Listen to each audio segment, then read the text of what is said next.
Good morning friends. Ninth Hindi chapter number 6।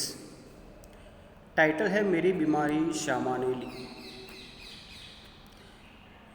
यानी कि यहाँ पे टाइटल को देख के हमें ऐसा लगता है कि कोई एक व्यक्ति किसी दूसरे व्यक्ति की बात कर रहा है। यानी कि यहाँ पे दो व्यक्तियों की बात हुई है। किसी एक को बीमारी हुई है और उस बीमारी को दूसरा कोई व्यक्ति ले लेता है। यहाँ से शुरुआत होती है। लेखक है हरिवंश राय बच्चन।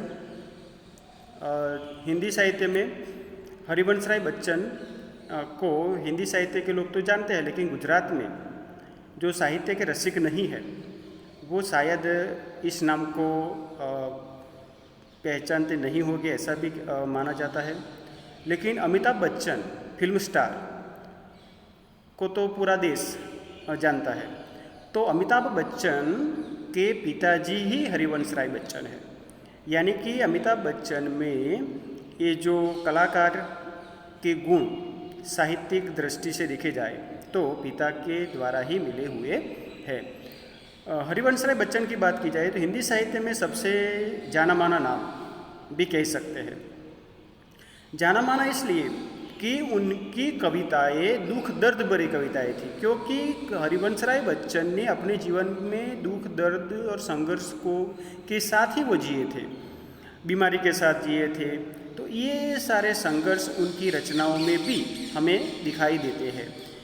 जब व्यक्ति संघर्षशील होता है तब उसे दुनिया का, जगत का, लोगों का जो सही परिचय होता है वो कवि हरिवंश राय बच्चन को हुआ था। और हरिवंश राय बच्चन के बारे में दूसरा भी ऐसे कह सकते कि उन्होंने एक पत्नी की मृत्यु के बाद दूसरी पत्नी की थी तेजी बच्चन, जिसके पुत्र है अमिताभ बच्चन। यानी कि पहली पत्नी हरिवंश राय बच्चन की श्यामा है। और श्यामा ने किस तरह से लेखक की बीमारी को सेवा करते करते खुद बीमार हो जाती है और उस बीमारी से वो फिर वापस नहीं निकल पाती है, इसका वर्णन व्यक्तिगत, यानी कि यहाँ पे चरित्र लिख भी क्या है, आत्मचरित्रात्मक ये ग्रंथ चैप्टर है, ऑटोबायोग्राफी टाइप कि लेखक ने कहा है कि पत्नी जो सर्वस्व छोड़कर अपनी ससुराल जाती है और यानी कि अपने को पराया करके पराये को अपना करना ये स्त्री ही कर सकती है। यहाँ पे ये भी बात बताई गई है। स्त्री की जो सहनशीलता है ये अद्भुत है और उस अद्भुत लाक्षणिकता के साथ स्त्री नारी शक्ति की बात की जाए तो यहाँ पे नारी शक्ति का भी दृष्टांत हमें प्राप्त होता है कि वो बच्चन जी से कहती है, कवि से, लेखक से, कि तुम्हारी मृत्यु के बाद भी मैं तुम्हारा जो ऋण है, लेखक को किसी से पैसा देना बाकी है तो उसकी चिंता लेखक को सता रही है। तो लेखक को ये आश्वासन देती है कि तुम चिंता मत करो, तुम्हारे मरने के बाद भी मैं तुम्हारा ऋण चुका दूंगी। यानी कि एक बहादुर स्त्री, उसे पता है कि पति की बीमारी, उसको टीबी का रोग हुआ था, क्षय जिसे कहते हैं। तो उस रोग में भी ये उसे आश्वासन देती रहती है। पैसों की कमी, पैसों की वजह से लेखक को स्कूल में भी जाना होता है, बीमार होने के बावजूद उसे ट्यूशन क्लासेस भी करनी होती है। ये मजबूरी, बीमार है फिर भी ये काम करना पड़ता है। तो अपने आप को उसने मजबूत बना लिया है।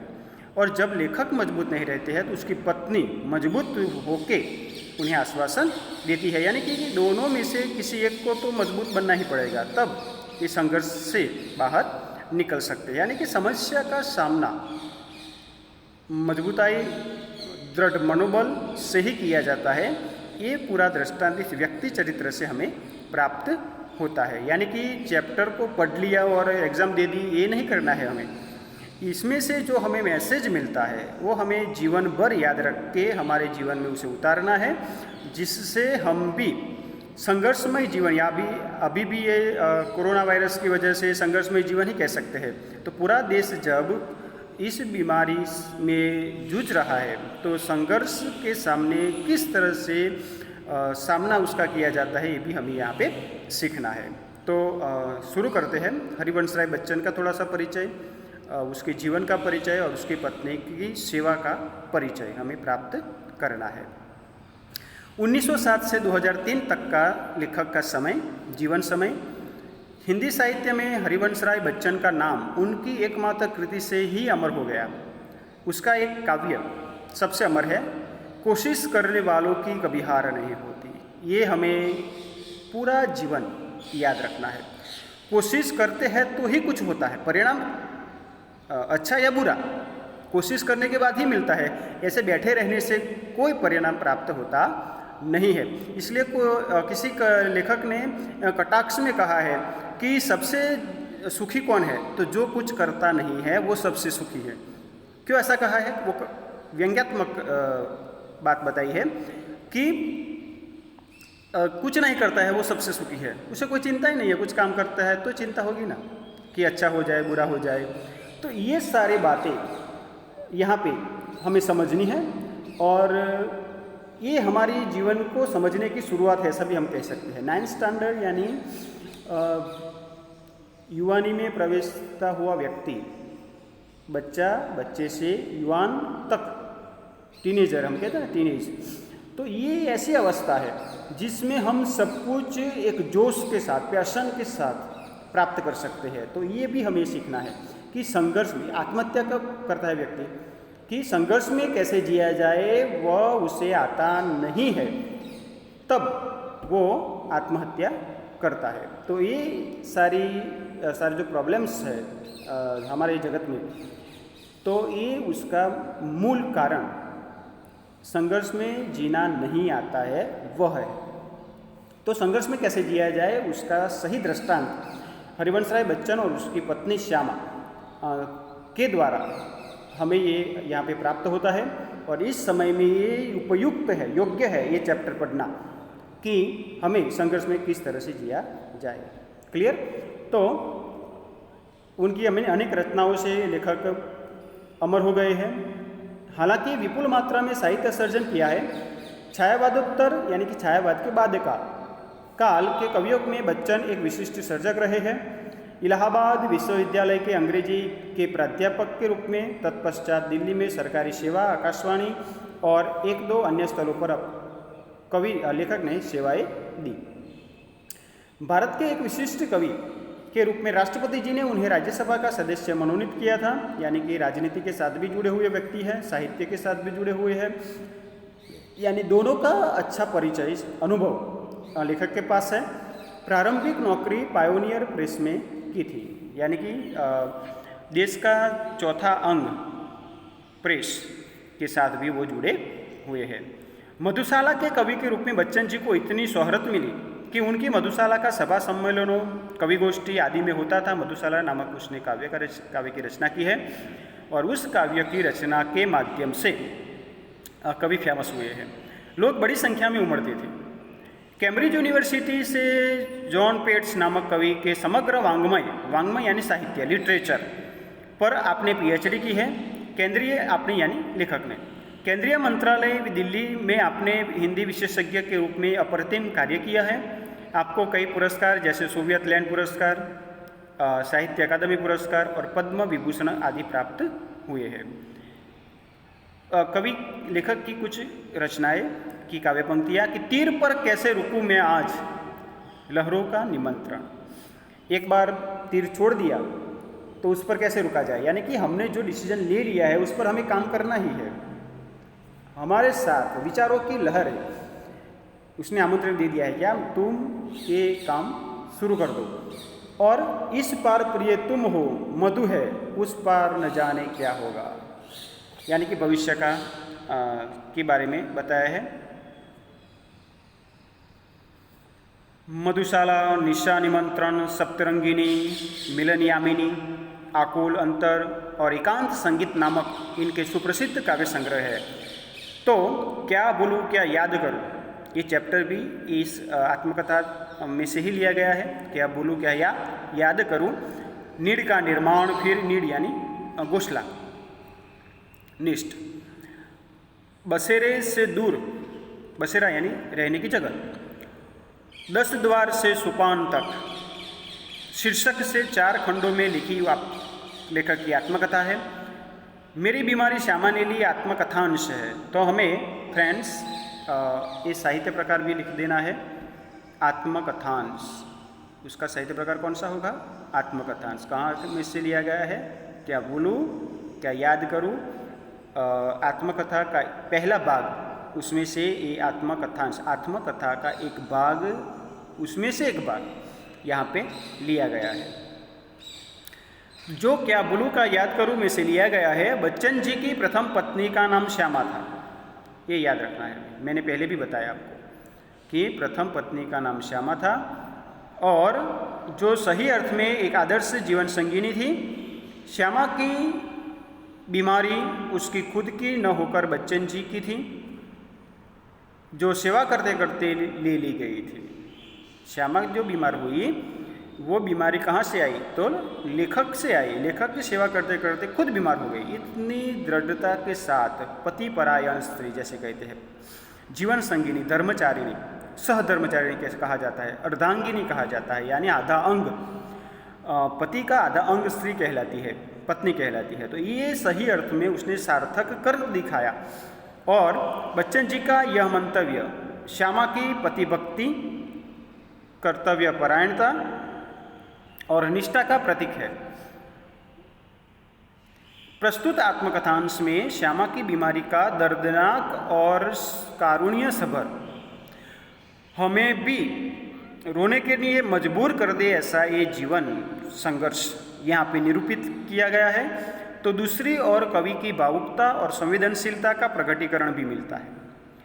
क्या बोलूँ क्या याद करूँ श्री हरिवंश राय बच्चन की आत्मकथा है। हिंदी के इस सुप्रसिद्ध कवि ने अपने संस्मरण बड़े ही रोचक ढंग से आलेखित किए हैं। कवि अपने जीवन को घटनाओं के साथ उस युग का चित्र भी दे देता है, यानी कि वो उस समय कैसा वातावरण था उसकी भी बात। प्रस्तुत अंश क्या बोलूँ क्या याद करूँ से लिया गया है। इसका यह शीर्षक मेरी बीमारी श्यामा ने ली विषय वस्तु का भी निर्देश करता है। तो शुरू करते हैं, मेरी बीमारी श्यामा ने ली। वाक्य के साथ शब्दशः हमें ध्यान से याद रखना है और ध्यान से ये मेरा वीडियो सुनना है। आप स्टॉप करके भी उसका अभ्यास कर सकते हैं, बारी बारी सुनकर भी उसे याद रख सकते हैं। एक कहानी के माध्यम जैसा है, इसलिए याद रखने में कोई दिक्कत होती नहीं।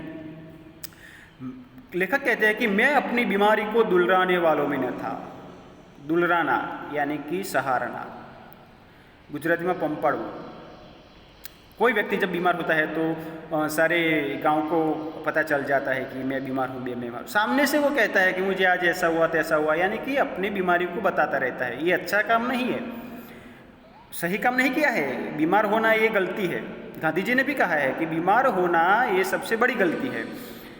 तो सच कहूँ तो मैं अपनी बीमारियों के प्रति प्रायः निर्भय था। प्रायः यानी लगभग, निर्भय यानी डरता नहीं था, यानी कि लेखक बीमारी से डरते नहीं है। शायद मैंने गांधी जी के ही लेख में कहीं पढ़ा था कि बीमार होना अपराध है। यहाँ पे भी दिया गया है गांधी जी का विचार कि बीमार नहीं होना चाहिए। हमें जो शरीर दिया गया है उसे हम स्वस्थ न रखें तो हम अपराधी तो है ही। हमारा एक कर्तव्य है कि हमें खुद के शरीर को स्वच्छ एवं तंदुरुस्त मंदुरुस्त रखना चाहिए, रोग से दूर निरोगी रखना चाहिए, जिससे ही हम सभी तरह के अच्छे काम अच्छी तरह से कर सकते हैं। इसलिए निरोगी होना अनिवार्य है। मैं इस तर्क यानी विचार कुछ और आगे ले गया था कि अपराधी को दंड देना चाहिए। कौन सा अपराधी? बीमार हुआ है वह। मुझे जब कभी छोटी मोटी बीमारी होती, जुकाम, बुखार, खांसी, सिरदर्द, तो मैं खाट पर न लेटता और भी अपने से काम लेता। यानी कि बीमार होने के बाद भी लेखक अपना जो रोजिंदा काम है हर रोज का, वो हर रोज की तरह ही सरलता के साथ करते हैं। मुझे भरे बुट बुखार में अपनी रात की ट्यूशनों पर जाने की याद है। भरे बुट यानी कि तेज बुखार, तेज बुखार, भरे बुट बुखार यानी तेज बुखार में भी वो अपनी ट्यूशनें पे जाते थे। उसके बाद बुखार की गर्मी और तेज़ी में तो मैं और जोश से पढ़ा था, मजदूरी करके। यहाँ पे लेखक कहते हैं कि क्यों ऐसा होता है, क्यों पढ़ाना पड़ता है, कि मजदूरी करके रोटी कमाने वाले को बीमार पड़ने का क्या अधिकार है। लेखक का जो वास्तविक जीवन यहाँ पे बताया गया है कि क्यों ऐसा करना पड़ता है लेखक को, कि मजदूरी करके रोटी कमाने वाले को बीमार पड़ने का अधिकार नहीं है। क्यों ऐसा? क्योंकि जब वो व्यक्ति बीमार पड़ता है तो उसकी इनकम वहाँ से उस दिन से ही बंद हो जाती है। बीमार पड़ा, काम बंद हो गया, इनकम बंद हो गई, तो ये सबसे बड़ा बुरा समय उसके लिए ऐसा कहा जाता है। इसलिए उसे बीमार पड़ने का अधिकार नहीं है, क्योंकि बचत भी नहीं होती है कि थोड़े दिन बीमार पड़ गए तो थोड़े दिन काम नहीं किया तो बचत में से पैसे, सेविंग जो है वो होगा, वो पैसे से घर चल जाएगा, ऐसा कुछ होता नहीं है। इसलिए हर रोज़ उसे काम करना पड़ता है। तो ये सबसे बड़ी वास्तविकता गरीबी की, कि उसे बीमार पड़ना नहीं चाहिए। बीमारी अमीरों की हरमजदगी है। हरमजदगी यानी उसके साथ जुड़ी हुई आरामदायक ज़िंदगी। बीमारी वहाँ पे होनी चाहिए क्योंकि उससे कोई फ़र्क नहीं पड़ता है। अमीरों के पास पैसा है तो वो बीमारी को दूर कर सकते हैं, आराम कर सकते हैं। गरीब लोग आराम कर सकते नहीं है। गरीबों को उसे अपने पीछे न लगाना चाहिए। लिखने में तो ऊंचा बुखार मुझे सब तरह से सहायक, प्रेरक, मोटिवेशन पूरा पाड़ता है लेखक को, कि कवि जब बुखार होता है तो प्रेरणा उसे मिलती है कि नहीं, इसमें भी काम तो करना है, बस ये उसका ध्येय है। प्रोत्साहक लगता है। एक तरह की आग जिससे मेरी अनुभूतियों में ताप आता, जिसमें पिघल कर मेरा हृदय डलता। एक तरह की भट्ठी जो मेरे विचार, भाव, कल्पनाओं को उबाल कर दरेक उच्छलित करती। यानी कि अंदर जो भावनाएं पड़ी हुई है वो बुखार की एक प्रकार की आग से बाहर निकलती है। लेखक को इससे प्रेरणा मिलती है कि नहीं, बुखार है तो है, काम तो करना ही है। यह तो मैं नहीं कहूँगा कि बुखार में मैं अदबदा कर लिखता था, विवेक से असतत, पर अगर मैं लिखना चाहता था तो बुखार मेरे लिए कोई बाधा नहीं बन सकता था। यानी कि लेखक का कहने का तात्पर्य यहाँ पे है कि जब हम मन से ऐसा ये सोच लेते हैं कि नहीं, ये काम हमें करना ही है, तो हमें कुछ हमारे सामने बाधा रूप बनता नहीं है, हम काम करते ही रहते हैं। लेकिन मन से हमें तय कर लेना चाहिए दृढ़ मनोबल के साथ। हल्के बुखार में तो मेरे सब काम हस्ब मामूल होते थे। हस्ब मामूल यानी कि हर रोज़ की तरह, सरलता के साथ। कोई मेरा बदन छूकर कभी कहता कि तुम्हें तो बुखार है, तो मैं पट से जवाब देता था कि हाँ, बुखार है और मैं भी हूँ, वो रहेगा, मैं अपना काम करता रहूँगा। शायद किपलिंग लेखक है, विदेशी अंग्रेजी लेखक, उसकी बात यहाँ पे उसकी अपनी आत्मकथा में लिखा है कि कभी कभी उसे बुखार में भी काम करना पड़ता था, और जब वह बुखार में होता था तो और अच्छी कहानियाँ लिखता था। हमारे कई नेताओं ने जेल में रहकर अच्छे पुस्तक लिखे हैं। तो ये क्या हो रहा है कि संघर्ष में व्यक्ति के विचार शक्ति बढ़ जाती है कि क्या करना चाहिए, ये यहाँ पे बताया गया है। बुखार में कम लिखने की मुझे याद नहीं, वह कैसा बन पड़ा इसका निर्णय मैं न देना चाहूँगा। प्रसंगवश मुझे याद आ गया है कि अपनी 2 चट्टानें पुस्तक का नाम है, कि 2 सबसे बड़ी कविताएं सार्त्र फिलोसोफर के नोबेल पुरस्कार ठुकरा देने पर, नोबेल पुरस्कार जो विश्व का सबसे बड़ा फेमस पुरस्कार है, जो साहित्य के विषय में, मेडिसिन के विषय में, साइंस के विषय में, इकोनॉमी के विषय में, अलग अलग तरह के क्षेत्र में जिसने सबसे ज़्यादा महत्वपूर्ण योगदान दिया है, उसे ये नोबेल पुरस्कार पारितोषिक से किया जाता है। तो ये नोबेल पुरस्कार इस साहित्य लेखक व्यक्ति ने ठुकरा दिया था, और दो चट्टान अथवा सिसिफस बरस हनुमान, ये पुस्तक का नाम है। मैंने प्लूरिसी में पढ़े पढ़े लिखी थी। प्लूरिसी फेफड़ों में लगा हुआ रोग है, न्यूमोनिया भी कह सकते हैं, फेफड़ों में होता हुआ रोग। यहाँ पे ये फेफड़ों में सबसे ज़्यादा जो रोग होता है वो टीबी का रोग होता है। तो यहाँ पे बहरहाल यानी हर हालत में, जब मैं अपनी जवानी पर था बीमारी मुझे पराजित न करती थी। यानी कि जवान व्यक्ति को बीमारी छू सकती नहीं है, क्योंकि वो तंदुरुस्त होता है, इसलिए उसे बीमारी का असर ज़्यादा होता नहीं है। मैं ही अपनी जिद से बीमारी को पराजित कर देता था। बुखार सुखार आखिर कितने दिन चलता। विश्राम तिवारी कहा करते थे। एक व्यक्ति का नाम लेकर के कवि कहते हैं, लेखक की मार के पीछे भूत भागे। तो मैंने क्या कहा कि मैंने अपने प्रयोग से सिद्ध किया था कि काम के पीछे बुखार भागे। काम करते हैं तो बुखार अपने आप चला जाएगा।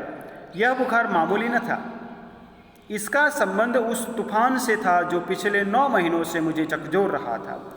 टीबी का रोग फ्रेंड्स ऐसा होता है कि शुरुआत उसकी हो जाती है, तब वो लास्ट स्टेज पे आके ही व्यक्ति को पता चलता है कि उसे टीबी हुई है। खांसी आना, शरीर दुबला पतला होता जाना, धीरे धीरे क्षीण होता जाता है, इसलिए उसका नाम क्षय रोग रखा गया है कि अपना शरीर क्षय होता जाता है, धीरे धीरे कम होता जाता है, दुबला पतला बनता जाता है। यानी कि शरीर के अंदर जो कोष है उस कोषों को वो टीबी के जीवाणु है, वो विषाणु है, बैक्टीरिया या वो जो भी कहे उसे, तो ये उसे शरीर के अंदर के मुख्य भाग को खा जाते हैं, यानी क्षय, इसलिए क्षय नाम रखा गया है टीबी, ट्यूबरक्लोसिस। तो यहाँ पे झकझोर रहा था और जो शांत होने से पूर्व सबसे अधिक विध्वंसक झटका मुझको दे गया था। यानी कि मिट जाने से पहले लेखक, यहाँ पे ऐसा होता है कि लेखक को जब ये बीमारी दूर होती है तब अपनी पत्नी को लग जाती है और अपनी पत्नी उसमें भी उस बीमारी से बाहर आती नहीं है, इसलिए कहते हैं कि विध्वंसक झटका लास्ट टाइम कौन सा दिया, पत्नी को बीमारी हो गई। स्कूल बंद था, ट्यूशनों पर मैं जाता था, उनकी आमदनी की मुझे ज़रूरत थी, स्कूल बंद थी इसलिए। किताबों की बिक्री अभी नियमित नहीं थी, यानी कि लेखक अपने किताब ये प्रकाशित करते भी बेचते थे घर चलाने के लिए। कर्ज सिर पर चढ़े थे, सभी को पैसे देने थे। बुखार 10 दिन चला, 20 दिन चला, महीने भर चला, 2 महीने चला, जुलाई आ गई।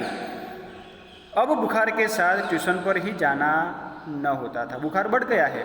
ये टीबी का रोग ऐसा होता है कि 6 महीने के बाद पता चलता है और उसे मिटाने के लिए हमें 6 से 9 महीने तक कंटिन्यू दवाइयाँ लेनी पड़ती है और डॉक्टर के द्वारा दी गई सूचनाएं का पालन भी नियमित करना होता है, तब जाकर के टीबी का रोग मिटता है 9 महीने के बाद। तो ये सबसे लंबा समय बीमारी का। अब बुखार के साथ ट्यूशन पर ही जाना न होता, ट्यूशन भी बंद हो गई, स्कूल बंद था, दिन भर स्कूल में पढ़ाना भी पड़ता। बुखार का नमूना वही, सुबह बिल्कुल नहीं, शाम को 101 से 102 डिग्री के बीच बुखार रहता था, यानी कि बुखार आता था जाता था, ये उसका क्रम। कमजोरी दिन दिन बढ़ती हुई, कभी कभी धीमी खांसी, बीमारी टीबी का लक्षण है कि खांसी होना सतत 1 सप्ताह या 10 दिन तक खांसी रहती है, तो आपको ये टीबी का चेकअप करा लेना चाहिए, ऐसा भी जो डॉक्टर से वो कहते हैं। तो यहाँ पे बिल्कुल बुखार, धीमी धीमी खांसी रहती थी, दवा सूखिया दवा पाटू यानी घरगथ्थू हम जो उपाय करते हैं। उसके बाद एक होम्योपैथी कर रहा था। कभी कभी सोचता क्या मुझे तपेदिक हो गया है, तपेदिक यानी टीबी का रोग, क्षय का रोग। यहाँ पे तपेदिक शब्द है उसके लिए, तो हमें ये शब्द भी याद रखना है। लेखक को क्या हो गया था, तपेदिक यानी टीबी हो गया हो तो एलोपैथी का इलाज तो हमने अपने बूते के बाहर था। बूते के बाहर होना ये मुहावरा है। बूते के बाहर होना यानी अपने आपे से बाहर होना, आपे से यानी कि अपनी कैपेसिटी के बाहर होना, यानी कि पैसा लेखक के पास नहीं है और टीबी की दवा का खर्च ज़्यादा होता है, इसलिए कहते हैं तो अपने बुते से बाहर होगा। क्या उस समय मेरी जीवा पर सरस्वती बैठी थी? लेखक ऐसा सोचते हैं कि उस समय मेरी जीवा पर सरस्वती देवी बैठी थी जब मैंने कहा था कि श्यामा का बुखार मैं लेने जा रहा हूँ। यानी इसका मतलब क्या हुआ कि पहले श्यामा बीमार थी, बाद में लेखक बीमार हुए, फिर बाद में श्यामा बीमार हुई और श्यामा की मृत्यु हो गई। वहाँ तक का ये भाग है यहाँ पे। तो ये सोचते हैं और सोचते हुए ऐसा लगता है कि ये सही हो रहा है, यानी कि बीमारी श्यामा के पास जा रही है, ऐसा भी उसे लगता है। बेटी हो तो कितना अच्छा है, क्या मैं बीमार हूँ इसलिए श्यामा स्वस्थ है? बीमार होने के बाद भी स्वस्थ दिखलाती है, अपने आप को दिखाती है। जिसने पिछले 6 वर्षों से इन महीनों में ज्वर मुक्ति नहीं जानी है, वो भी बीमार है। पर श्यामा को मेरी बीमारी भीतर ही खाई जा रही थी। चिंतित है, क्योंकि घर का मुख्य व्यक्ति जब बीमार होता है तो सबको चिंता हो जाती है। मुख्य व्यक्ति इसलिए चिंता इसलिए होती है कि इनकम, आवक का स्रोत वही व्यक्ति होता है। जब वो व्यक्ति बीमार पड़ जाता है तो आवक का स्रोत बंद हो जाता है और उस वजह से सब चिंतित हो जाते हैं और उसका एक सहारा घर के लोगों को होता है। ये भी हमें ये पता है, इसलिए उसे वो चिंता सताई जा रही थी। भीतर ही भीतर खाई जाना यानी कि चिंता सताना। उसने अपने इच्छा बल से जैसे अपने को स्वस्थ कर लिया था कि वह भी कहीं मेरी चिंता न बन जाए। इसलिए वो अपनी चिंता को लेखक के सामने व्यक्त करती नहीं थी, क्योंकि लेखक भी चिंतित है। उसके अतिरिक्त मेरी बीमारी का शायद किसी को पता भी न था, क्योंकि सारे काम तो मैं सामान्य रूप से किए जाता था। गर्मी में तो सभी थोड़े बहुत दुबले हो जाते हैं, तो ये दुबलापन आना ये भी टीबी का एक लक्षण है। एक दिन उसने मुझसे कहा कि मैं डॉक्टर बीके मुखर्जी से अपनी परीक्षा कराऊंगा, चेकअप। मैंने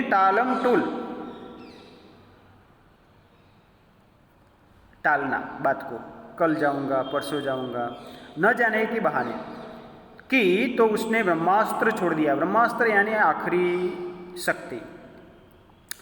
ब्रह्मास्त्र जैसे महाभारत में उसका यूज किया गया था, उस शस्त्र का, कि ब्रह्मास्त्र यानी कि वो उसका वार कभी पीछे होता नहीं, जिस पर वो निशाना साध दिया है उसकी मृत्यु निश्चित है, ऐसा।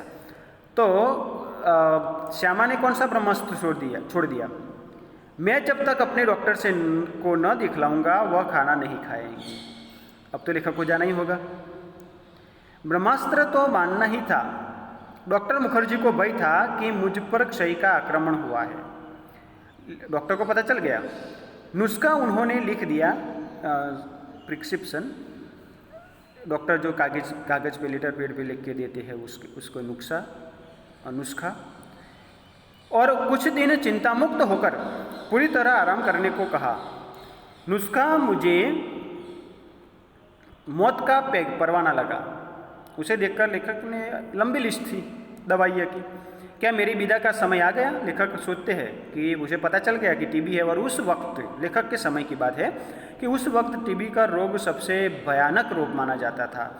उससे बाहर आना सबसे मुश्किल था, ऐसा, क्योंकि वो टेक्नोलॉजी थोड़ी मेडिसिन या मेडिकल साइंस या ये सब थोड़े आज जो सक्षम है वैसे उस समय थोड़े कम थे, ऐसा भी कह सकते हैं। तो लेखक ने समझ लिया कि क्या मेरी विदा का समय आ गया? क्या इतने ही दिनों के लिए आया था? साहित्य की भाषा में, कवि की अपनी भाषा में कहते हैं, इतना ही गाने गुनगुनाने, केवल इतना ही श्रम संघर्ष करने, इतने दुख संकट उठाने, बस इसलिए आया था मैं।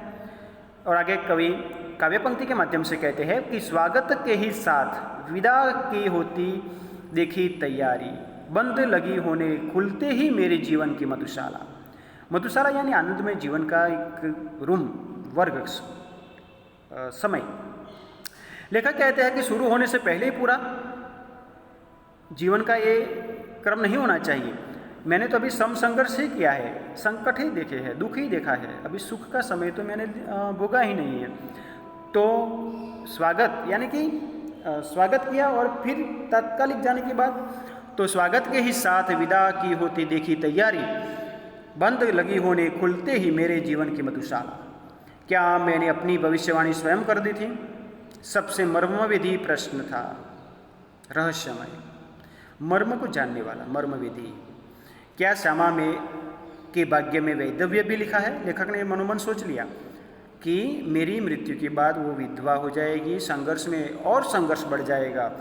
विधवा स्त्री की परिस्थिति क्या है वो विधवा स्त्री और उसके घर के लोग ही जानते हैं। तो ये परिस्थिति आने वाली है ऐसा सोचकर वो डर जाते हैं, लेकिन उसे प्रेरणा भी मिलती है। आगे हमें देखना है कि मरने से मुझे डर नहीं था। लेखक कहते हैं कि वह मुझे कठिन भी नहीं लगा, कठिन लगा मरने के पहले जीना।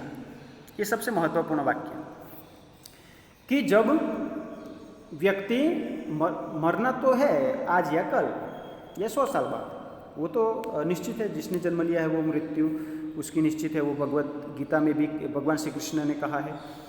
तो जिसका जन्म होता है उसकी मृत्यु निश्चित है।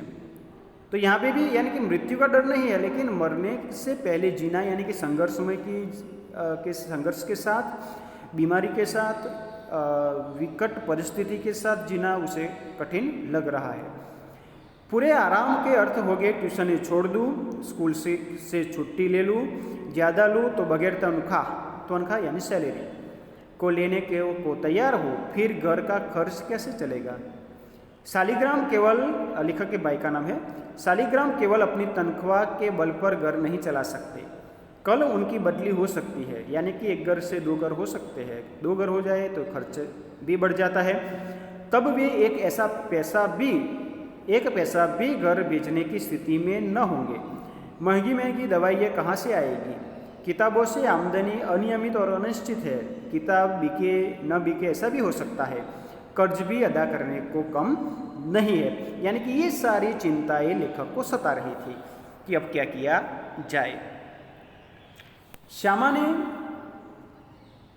बीमारी सुनी लेखक की तो कांप उठी। ये मुहावरा है, कांप उठना, डर जाना। परंतु तुरंत संभल भी गई, दृढ़ भी हो गई। यानी अपने आप को मना लिया कि ये जो परिस्थिति आई है उसका स्वीकार करना ही पड़ेगा। यानी कि हम उससे अलग या दूर नहीं जा सकते। जैसे उसने पल भर में अनुभव कर लिया कि उसका कांपना मैं सहन नहीं कर सकूंगा। यानी किसी एक को तो मजबूत बनना ही है, ये यहाँ पे बताया है। इस खबर से मेरे माता पिता को लकवासा मार गया। ये भी मुहावरा है, लकवासा मार जाना यानी कि स्तब्ध हो जाना। पैरालिसिस होता है तो व्यक्ति स्तब्ध होता है, कुछ काम नहीं, यानी कि कुछ काम न करना, अपना मन और तन दोनों कुछ काम न करना। पिताजी धैर्यवान व्यक्ति थे, अनुभवी थे। उन्होंने मुझसे कहा, घबराओ नहीं, हम घर बेचकर तुम्हारा इलाज करेंगे। ये आश्वासन देने वाला कोई होना चाहिए घर में। इसलिए संयुक्त कुटुंब, जॉइंट फैमिली में आत्महत्या की बात नहीं आती थी, दुखी होने की बात नहीं आती थी, क्योंकि एक दूसरे को संभालने वाले एक दूसरे लोग थे। आज क्या होता है, छोटे कुटुंब में, विभक्त कुटुंब जिसे हम कहते हैं, स्मॉल फैमिली, तो आश्वासन देने वाला, सराहना देने वाला कोई होता नहीं है। इसलिए बड़ी समस्याएं पैदा हुई है। तो उसके पिताजी कहते हैं कि घबराने की ज़रूरत नहीं है, कुछ अच्छा ही होगा। शालिग्राम असमर्थता की एक सांस लेकर रह गए, उसे भी वो भी निराश हो गए। सांस लेकर रह जाना, ये भी मुहावरा है, तो उसका अर्थ होगा निराश हो जाना। मैंने कुछ दिनों के लिए ट्यूशन और स्कूल से छुट्टी ले ली। किताबों की बिक्री से कुछ रुपये पड़े थे, उनसे दवाई मंगा ली और चारपाई पर लेट गया। श्यामा की सेवा साकार हो गई। साकार होना यानी सफल होना। डॉक्टर ने निश्चिंत होकर आराम लेने के लिए कहा था। जब बहुत कुछ करने को रहता था, चिंता के लिए समय कहाँ था। यानी लेखक आराम करते थे, कुछ काम करते थे, इससे चिंता का समय था नहीं। अब तो चिंता ही चिंता करनी थी, और उस वक्त चिंता नहीं करने की थी, इसका समय नहीं था। लेकिन अब आराम के लिए आए हैं, तो अब क्या करेंगे, पड़े पड़े बस चिंताएं करते रहते हैं। विशेष चिंता भी मुझे सिर पर चढ़े कर्ज की थी। सबसे ज़्यादा, ये भी प्रश्न आ सकता है कि सबसे लेखक को सबसे ज़्यादा चिंता किसकी थी, तो उसके सिर पर चढ़े कर्ज की थी। जो दूसरों को पैसा देना है उसकी चिंता थी। मेरा इलाज हो या न हो, पर कर्ज की किस्तें तो जानी ही चाहिए। यानी कि कर्ज की किस्तें, किस्तें यानी वो नाव यहाँ से जानी चाहिए, उसकी नियमित अदायगी, अदायगी यानी देना के साथ मेरी साख यानी इज्जत, प्रेस्टीज जुड़ी थी। उसका जाना मेरे मरने से पहले ही मेरी मौत होगी। जो मेरी प्रेस्टीज, मेरी इज्जत चली गई तो मैं मरा हुआ ही हो जाऊंगा, क्योंकि व्यक्ति को अपनी इज्जत सबसे ज़्यादा प्यारी होती है, होनी ही चाहिए, क्योंकि उसे कमाने के लिए, उसे बनाने के लिए कई साल लग जाते हैं। व्यक्ति को अपना नाम कमाने में कई वर्ष लग जाते हैं, लेकिन नाम डूब जाए, खत्म हो जाए, उसमें देर लगती नहीं है। इसलिए नाम को बनाए रखना है। श्यामा के लिए मैं पारदर्शी दर्पण था, यानी कि श्यामा को सब समझ में आ जाता था। पारदर्शी दर्पण यानी अरीसा। उसने पूछा, किसी बात से चिंतित हो? पत्नी कई सालों से लेखक के साथ रह रही है, तो उसे पता ही चल जाएगा कि पति के चेहरे को देखकर कि कुछ चिंता तो लेखक को सता रही है। चिंता ही खाती रहेगी तो दवा क्या लाभ पहुंचाएगी? यानी कि लेखक के कहने का तात्पर्य ये है कि जब हम चिंतित रहते हैं तो दवा शरीर पर कोई असर करती नहीं है। इसलिए चिंता मुक्त होकर दवाई लेने से ही हमारा रोग दूर होता है, ये यहाँ पे लेखक कहते हैं। मैंने कहा, ट्रैक सोसाइटी के मुझ पर 400 कर्ज है, करीब 100 अन्य मित्रों के 500 टोटल मिला के ये कर्ज है। उसकी चिंता लेखक को सता रही है। उसने जो उत्तर दिया उसमें मैं चौंक पड़ा। क्या उत्तर है ये जानते हैं? और सहसा उठकर उसे घूर कर देखने लगा, जैसे श्यामा को एक बार फिर से पहचानने की जरूरत हो। क्यों? क्योंकि उसने ऐसा वाक्य कहा था कि उसकी आंतरिक शक्ति, स्त्री की शक्ति, नारी शक्ति जैसे यहाँ पे दिखाई दे रही है। उसने कहा था, कर्ज तो मैं तुम्हारे मरने के बाद भी उतार दूंगी। ये स्त्री का शक्ति रूप। स्त्री सभी रूप में वो काम करती है। सभी परिस्थिति का सामना करने की शक्ति भगवान ने स्त्री को दी है। इसलिए आत्महत्याएं पुरुष लोग ज़्यादा करते हैं, निराश होकर, समस्या का सामना न कर पाने की वजह से। आत्महत्या ज़्यादा किसकी होती है? पुरुष वर्ग की होती है। तो ये भी हमें समझना है कि स्त्री सबसे सहनशील शक्ति का स्वरूप, तो यहाँ पे सहनशील शक्ति का नारी स्वरूप यहाँ पे दिखाई दिया है।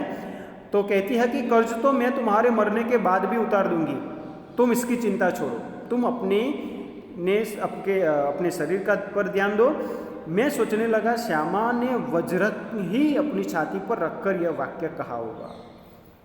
वज्र जो देवराज इंद्र का शस्त्र है, सबसे मजबूत, वो छाती पे रखकर, यानी कि अपने सब दुख को दबा करके लेखक को हिम्मत देना, ये काम उस पत्नी ने कर दिखाया है।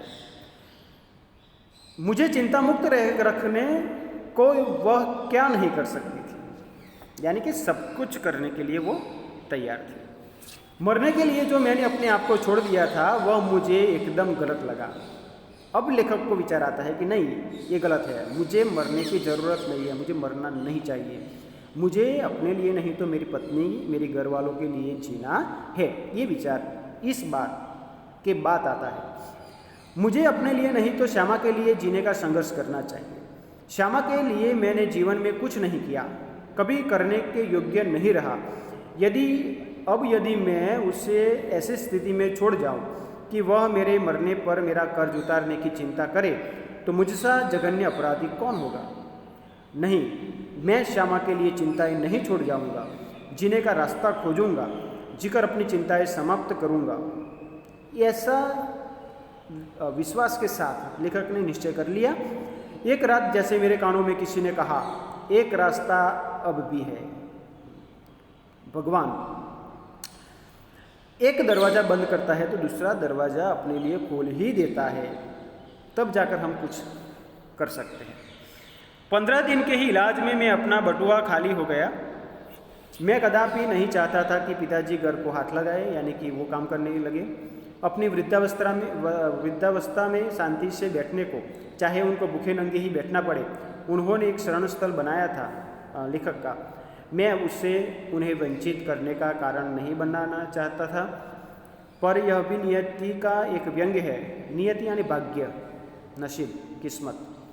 भाग्य का एक व्यंग्य क्या है कि मेरे पिता माता दोनों में से किसी को अपनी छत के नीचे अपनी अंतिम श्वास से छोड़ने का योग नहीं बना था।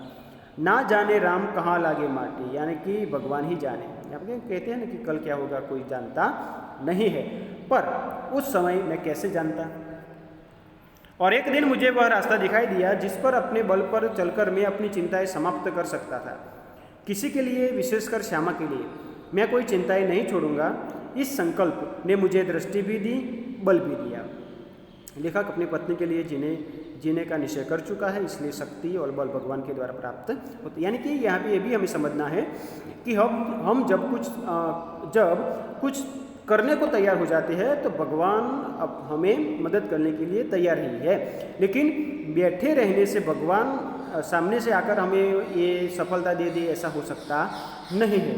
तो ये भी हमें याद रखना है कि सफलता पाने के लिए हमें खुद ही काम करना होगा। मैंने डॉक्टर बीके मुखर्जी के पास जाकर कहा, डॉक्टर साहब आपका इलाज बहुत महंगा है, मेरे पास आपके इलाज के लिए पैसे नहीं हैं। इसके पूर्व कि मैं कुछ और कहूँ या पूछूं, उन्होंने अपने बदनाम मुंहफट स्वभाव से कहा। मुंहफट यानी कि जो मन में आए बोल देना, सामने वाले व्यक्ति को बुरा लगे या अच्छा, ये नहीं सोचना। तो ऐसे परिस्थिति में वो डॉक्टर लेखक से कहते हैं कि पैसे नहीं है तो जाओ मरो। अब डॉक्टर के मुंह से ये बात अच्छी लगती नहीं है। डॉक्टर तो भगवान का स्वरूप माना जाता है। जो भी पेशेंट है उसे आश्वासन देना डॉक्टर का काम है। उसे रोगमुक्त करने के साथ साथ उसे हिम्मत भी देने की जिम्मेदारी डॉक्टर की है। और जब ऐसा डॉक्टर मिल जाए तो क्या किया जाए। तो डॉक्टर के इस आंसर से कि पैसे नहीं है तो जाओ मरो, मुझे जीवन में चुनौती से ही बल मिलता है। चैलेंज, लेखक के सामने चैलेंज हो गई, नहीं मरना नहीं है, जीना है। इसलिए वे यदि मुझे 100 वर्ष जीने का आशीर्वाद भी देते तो शायद जीने के लिए संघर्ष करने का मुझ में इतना बल न आता जितना मैंने उनके जाओ मरो शब्दों से संचय किया, एकत्रित किया। हम ये नेगेटिविटी के साथ जो लेते हैं तो बुरा होता है, लेकिन लेखक ने पॉजिटिविटी के साथ ये वाक्य को लिया है, उसका स्वीकार किया है कि तुम भले ही कहो लेकिन मैं जिंदा रह के निरोगी होके दिखा दूंगा। ये लेखक के अच्छे गुण। हमें भी ये काम करना है कि हमें जब कोई ऐसा कहता है कि नहीं तुम कुछ नहीं कर सकते, तो हम कुछ नहीं कर सकते उसका स्वीकार नहीं करना है।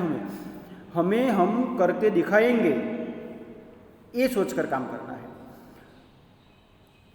लड़कपन में मेरे पड़ोसी बाबू मुक्ता प्रसाद ने लुई कुने के पानी के इलाज से मुझे परिचित कराया था।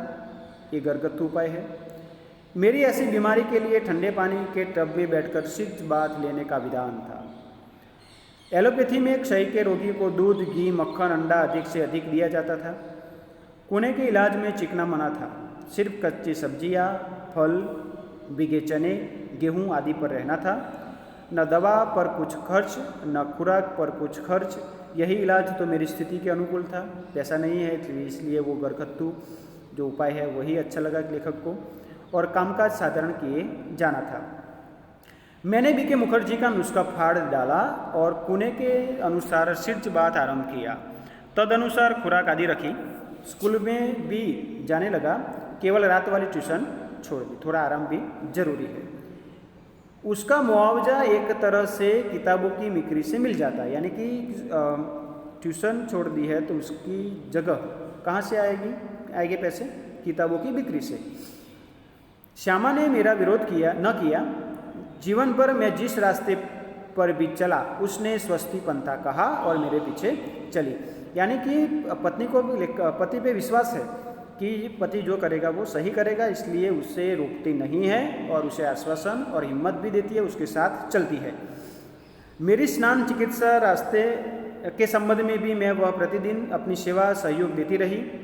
पत्नी सबसे अधिक अपने इच्छा बल से उसने मुझे अपने रास्ते पर न ठहरने दिया, आगे ही चलने के लिए प्रोत्साहित किया, न पीछे फिरने दिया। राह पकड़ तू एक चला चल, पा जाएगा मधुशाला। मधुशाला यहाँ पे है अपना अंतिम स्थान, हमने जो सोच रखा है, जिस पर जाके हम आनंदित हो जाते हैं, खुश हो जाते हैं, वैसा स्थल सफलता, हमारे लिए सफलता है। तो कवि ने, लेखक ने कवि की वाणी में कहा है कि राह पकड़ तू एक चला चल, पा जाएगा मधुशाला। रुकना नहीं, हम एक प्रकार के राही है, राह पे चलने वाले राही, हमें रुकना नहीं है, जीवन पथ पर सतत चलते रहना है। लेकिन अपने ही अड़िग इच्छा बल से उसने जो सबसे बड़ा सहयोग दिया और जो सबसे बड़ा चमत्कार किया वह यह था कि जितने दिन मेरा इलाज चलता रहा उसने अपने सारे रोगों को जैसे किल दिया, मार दिया, और कभी एक उंगली देखने को भी शिकायत, फरियाद न की। शायद उसके प्रति इस निश्चिंतता ने मुझे अपनी, निश्चिंतता यानी चिंता मुक्त, मुझे अपने रोग से लड़ने का जितना बल दिया उतना किसी चीज़ ने नहीं।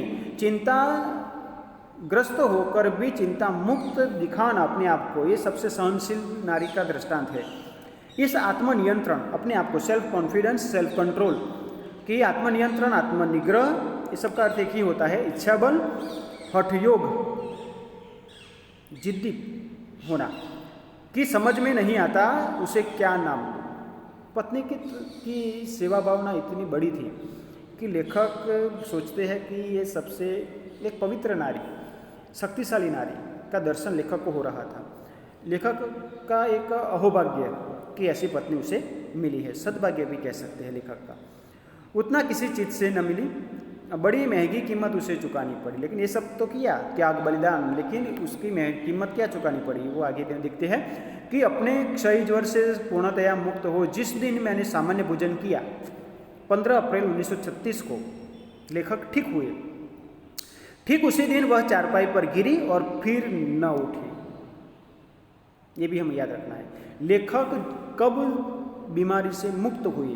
15 अप्रैल 1936 को, और उसी दिन बीमार हुई उसकी पत्नी, जो फिर कभी बीमारी से मुक्त नहीं हुई, और 216 दिन बराबर रोग शैया पर पड़े रहने के बाद 17 नवंबर 1936 को उसने अपना शरीर छोड़ दिया। कितने दिन बीमार रही है भी याद रखना है, 216 दिन। कौन से दिन उसकी मृत्यु हुई? 17 नवंबर 1936 को उसने अपना शरीर छोड़ दिया। श्यामा के और अपने विवाहित जीवन के अंतिम 18 महीनों में मुझे और उसे दोनों को मौत के साथ संघर्ष करना पड़ा। मेरे संघर्ष में श्यामा ने अपनी इतनी आंतरिक मंगल कामना दी कि लेखक उसमें से बाहर निकल गए। इतना सहयोग दिया, इतनी अपनी सेवा दी, इतना अपने को दिया, इतना अपनी ओर से मुझे चिंता मुक्त विमुक्त रखा कि मैं उस संघर्ष में विजयी हुआ। पर उसके संघर्ष में बहुत मैंने अपनी शुभकामना दी, बहुत सहयोग दिया, बहुत सेवा दी, बहुत अपने को दिया, पर वह पराजित हो गई, वो जीत पाई नहीं।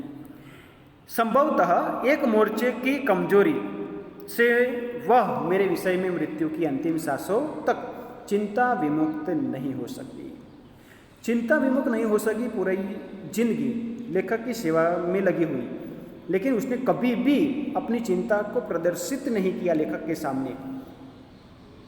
लेखक को बचाने के लिए, लेखक को चिंता विमुक्त मुक्त रखने के लिए ही ये काम किया है। अपनी सभी इच्छाओं को, सभी चिंताओं को दबा करके, जैसे हमने आगे देखा कि वज्र छाती पे लगाए हुए वो जीवन जी रही है।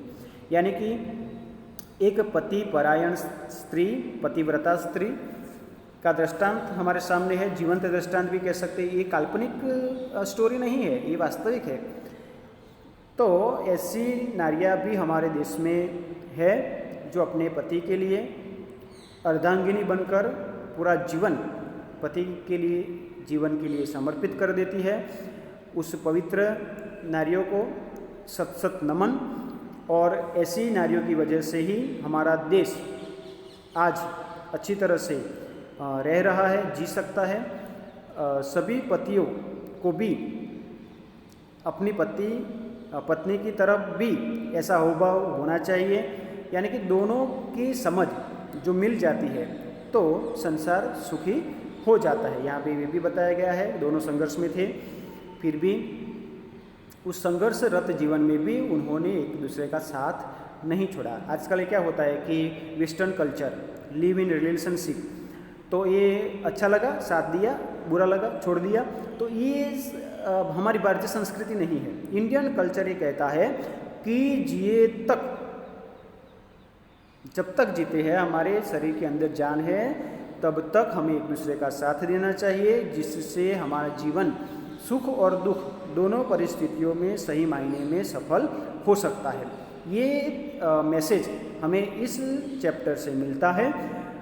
चैप्टर पढ़ लिया, एग्ज़ाम दे दी, पास हो गए, ये काम तो होना ही है, लेकिन उसके साथ जीवन लक्ष्य जो मैसेज मिलता है उसका उपयोग, उसको भी हमें हमारे जीवन के अंदर उतारना है, जिससे हम बड़े होकर ये वास्तविक जीवन की दुनिया में आने वाली समस्याओं के साथ उसका सामना कर सकते हैं। ये हमने सब कुछ जो सीखा है तो ही वो कर सकते हैं। जिसने भी संघर्ष में जीने का नहीं सीखा है वो निष्फल ही जाता है, अपने जीवन में फेल हो जाता है। तो हमें नापास, फेल नहीं होना है। इसलिए सफल होने के लिए ये मैसेज हमारे जीवन में याद रखना है।